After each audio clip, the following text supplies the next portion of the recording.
Las Vegas, as a familiar sound can be heard in Valley neighborhoods.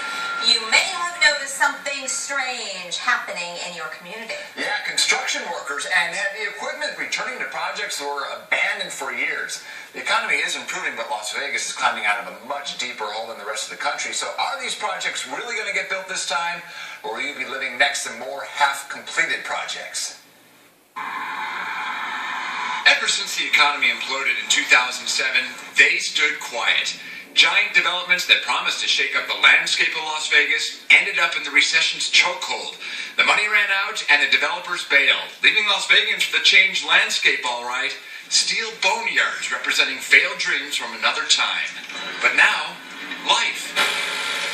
And heavy equipment has returned to some of these projects. Everybody's got to feel right about this. I think that's the biggest indication that it's time for this project. There's a lot of money invested by people who know how this stuff works. The shops at Summerlin installed in late 2007 as the economy went into its death spiral. The Howard Hughes Corporation bought it, redesigned it, and now, according to the developer, it's one of the biggest retail centers being built in the country, with 1.5 million square feet of retail and office space, with urban-style housing planned for nearby. This is the perfect time to get a project of this magnitude started, and I think it's kind of a good signal to the whole valley at large that things are turning around, the economy is improving. This is where the views really open up. About 5 miles down the 215 and 9 stories up, Jay Krigsman is feeling the same vibe as he stands in what he says will be a luxury penthouse apartment of the Gramercy. This area we're in right now, you're standing in the kitchen. Krigsman works for the Krause companies. They call themselves opportunistic developers, and what was once called Manhattan West fit the bill. The previous developer ran out of money in 2007 and left, having already finished a lot of the work. They got as far as the pool and they said no more. Yeah, but we're saying more. We also found apartments where workers had already installed custom cabinetry as well as nearly finished bathrooms before the money ran out. Are you surprised that they abandoned the project with having all this done?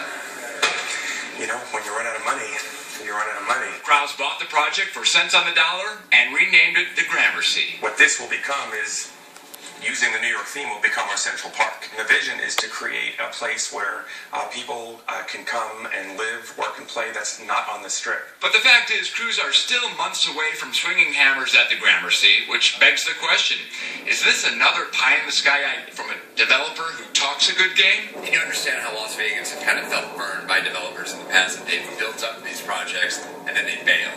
So what's different this time? We're a big believer in Las Vegas already. I think that of all the economies in all of the country, Las Vegas, even though it's hit some speed bumps along the way, it constantly reinvents itself and it constantly bounces back. Do you think the Valley can support all this new development?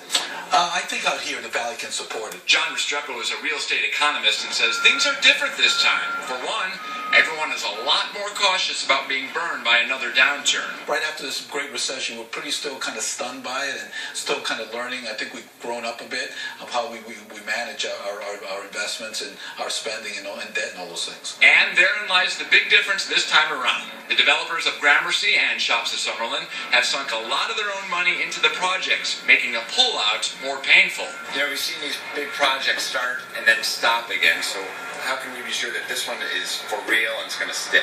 This one's going to go. This kind of money, by all the partners we're working with, the retail partners, the restaurateurs, everybody we're working with, that money doesn't get invested unless it's pretty darn clear that it's time. This developer didn't do anything wrong here.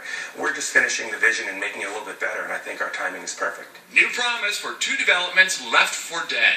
But there are plenty of reminders that the resurrection of other high-profile commercial projects, like Fontainebleau here, has yet to begin, if it begins at all.